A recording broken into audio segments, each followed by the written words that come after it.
నగరంలో మరి walkers association మిత్రులతో మాట్లాడాలని చెప్పేసి మేము ఉదయపూట 5:30కి ఇక్కడికి వచ్చేసి వాకర్స్తో మరి మాట్లాడడం జరిగింది. కౌశిక్ రెడ్డి గారు చాలా విషయాలు మీ ముందు ఇప్పుడు ప్రస్తావించారు. ఒకే విషయం చెప్పదలుచుకున్నాను నేను. ఒక పార్లమెంట్ సభ్యుడికి దేశం కోసం, రాష్ట్రం కోసం, తన నియోజకవర్గం కోసం, అభివృద్ధి కోసం తపన పడాలి. నేను కరీంనగర్ పార్లమెంట్ నియోజకవర్గ పార్లమెంట్ సభ్యుడిగా 2014 నుండి 19 వరకు నేను పనిచేశాను. తెలంగాణ రాష్ట్రం అప్పుడే ఏర్పడ్డ రాష్ట్రంలో తెలంగాణ లోపల జాతీయ రహదారులు కావాలని చెప్పి పట్టుబట్టి ఇవాళ జగిత్యాల, కరీంనగరు, అదేవిధంగా హుజరాబాద్ మీదుగా వరంగల్ దాకా నేషనల్ హైవే పనులు వేగవంతంగా జరుగుతున్నాయి. ఆ రోజు సర్వే కానివ్వండి, దాని రీఅలైన్మెంట్ కానీ అవన్నీ కూడా రైతులతోని నేను ప్రత్యేకంగా కొన్ని కిలోమీటర్లు కూడా నడవడం జరిగింది ఆ రోజులలో. దీనికి ఎవరి సర్టిఫికేట్ నాకు అవసరం లేదు.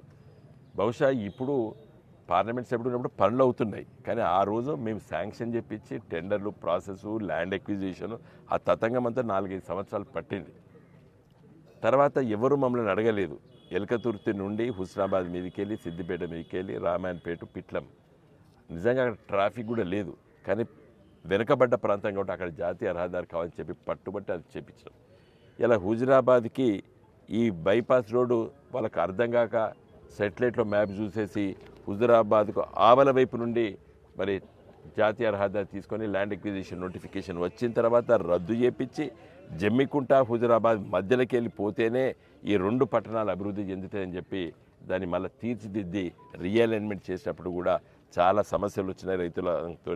వాళ్ళందరినీ ఒప్పించి మరి ఇలా ఆ పనులు వేగవంతంగా అవుతున్నాయి. కాజీపేట నుండి కరీంనగర్కి నేరుగా రైల్వే లైన్ వస్తే మరి దక్షిణ భారతదేశం నుంచి వెళ్ళి మరి పశ్చిమ భారతదేశం పోవడానికి మరి నేరుగా రైలు ఉంటుందని చెప్పి కాజీపేట నుండి మరి ఎల్లాపూర్ అంటే హసంపర్తి రైల్వే స్టేషన్ నుండి దండేపల్లి మీదకి వెళ్ళి, హుజరాబాద్ మీదకి వెళ్ళి, శంకరపట్నం, తాడికల్లు, తర్వాత అన్నారం, ఏది మన మానకొండూరు పక్కకు ఉంటుంది, అక్కడ నుండి తీసుకెళ్ళి కరీంనగర్ వరకు రైల్వే సర్వే చేపించడం జరిగింది నేను పార్లమెంట్ సభ్యుడిగా ఉన్నప్పుడు. అది దాన్ని రిజెక్ట్ చేసినారు.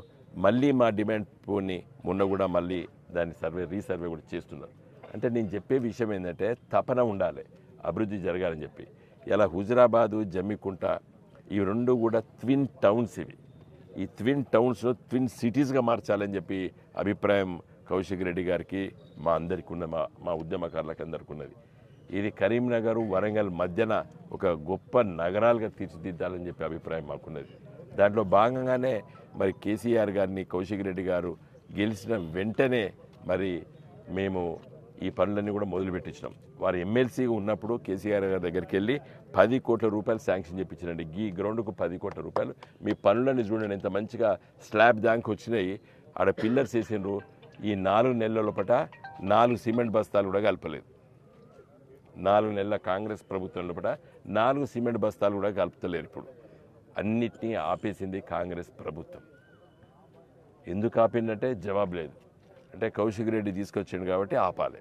ఒక కక్ష సాధింపు చర్యలు తీవ్రంగా ఖండిస్తున్నాం. ఇవన్నీ కూడా పనులు జరగాలి. మేము వెంటనే రేపు పార్లమెంట్ ఎన్నికలు అయిపోయిన తర్వాత కౌశిక్ రెడ్డి గారు, నేను వెళ్తాము, పట్టుబడతాము. దెబ్బన వాలిగిట దీనికి ఏదైనా కుర్రీలు పెడితే హైకోర్టులో కూడా కేసేసి ఈ పనులు వేగవంతంగా అయ్యేటట్టు చేస్తాము. ఆ కాంట్రాక్టర్ ఎవరు మాకు తెలియదు, కాంట్రాక్టర్ కూడా భరోసా ఇస్తాం, పనులు చేయవేసే విధంగా చేస్తాము. ఎందుకంటే ఒక వాకర్స్కి 10 కోట్ల రూపాయలు ఒక గ్రౌండ్కి ఇవ్వడం అంటే సామాన్యమైన విషయం కాదు. ఇది సామాన్య విషయం కాదు. ఎంత ఒక సింథటిక్ ట్రాకు, క్యాఫ్టేరియా, అంటే సాయంకాలం పూట భార్య, భర్తలు, పిల్లలు, మన్వన్లు, మన్వరాన్లతోని ఒక ఉల్లాసమైనటువంటి వాతావరణం కావాలని చెప్పి ఆలోచన చేస్తాం. ఒకటి చిన్నపాటి రీడింగ్ రూమ్ కూడా పెట్టాలని చెప్పి కూడా మేము ఆలోచన చేస్తాం. మంచిగా పత్రికలు వస్తాయి, కూర్చుంటారు. ఒక cafeteria, coffee, tea. Hyderabad, Bombay, Delhi, Calcutta, Chennai లాంటి మహానగరంలో ఉన్నటువంటి పౌరులే ఎంజాయ్ చేయాలన్నా, హుజరాబాద్ లాంటి పౌరులు ఈ సౌకర్యాలు వద్దా అనే ఆలోచనతో మేము ఉన్నాం. కాబట్టి దయచేసి మిత్రులు నేను అడిగేది ఏంటంటే అభివృద్ధి కావాలంటే నన్ను గెలిపియండి. పార్టీలకు అతీతంగా కూడా మీరు మద్దతు ఇవ్వాలి. పార్లమెంట్లో చాలా సమస్యలు వచ్చినప్పుడు గొంతు విప్పి మాట్లాడేటోళ్ళు కావాలి. గత 10 సంవత్సరాల మోడీ గారి ప్రభుత్వంలో నేను చేసిన 5 సంవత్సరాల పనులు వేరే చేసుకోండి, తర్వాత చేసుకోండి. ఇలా 32 జిల్లాలు ఏర్పడితే మెడికల్ కాలేజ్ పెట్టాం, ఒక్క పైసా బీజేపీ ప్రభుత్వం ఇవ్వలేదు. ఇలా ప్రతి కొత్త జిల్లాకు జాతీయ మన కేంద్ర ప్రభుత్వం పార్లమెంట్ చట్టం చేసింది, నవోదయ విద్యాలయాలు రావాలి. ఒక్క నవోదయ విద్యాలయం అసలు బండి సంజయ్ గారు గుడికి బడి రెండు ఏది లేదు, గుడి చేయలేదు, బడి చేయలేదు. నేను గుడి తెచ్చిన తిరుపతి దేవస్థానం దేవాలయం కరీంనగర్లో 50 కోట్లు పెట్టి ఇప్పుడు ఇలా గడుతున్నారు. తర్వాత అన్ని మతాలు, క్రైస్తవ మత పెద్దలు వస్తే వాళ్ళకు చేసినాం, ముస్లిం మత పెద్దలు వస్తే వాళ్ళకి చేసినాం.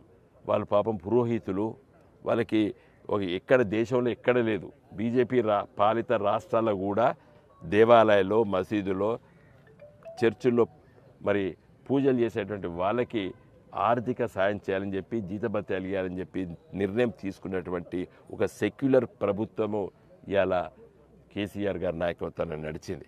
కాబట్టి ఇక్కడ ఉన్నటువంటి మేధావి వర్గాలారా నేను అందరికి కోరేది ఏంటంటే దయచేసి మీరు నాకు మద్దతు ఇవ్వండి. హుజురాబాద్ నియోజకవర్గాన్ని నేను, కౌశిక్ రెడ్డి గారు దీని ఒక బ్రహ్మాండమైనటువంటి నియోజకవర్గంలో రాష్ట్రంలో అభివృద్ధి చేసే నియోజకవర్గంగా మేము చేస్తాము. కేంద్రంలో ఎవరు అధికారంలో ఉన్నా కోట్లాది రూపాయలు తీసుకొచ్చేటువంటి శక్తి నాకున్నది. తీసుకొచ్చి చూపించిన తీసుకొస్తాను. జై తెలంగాణ.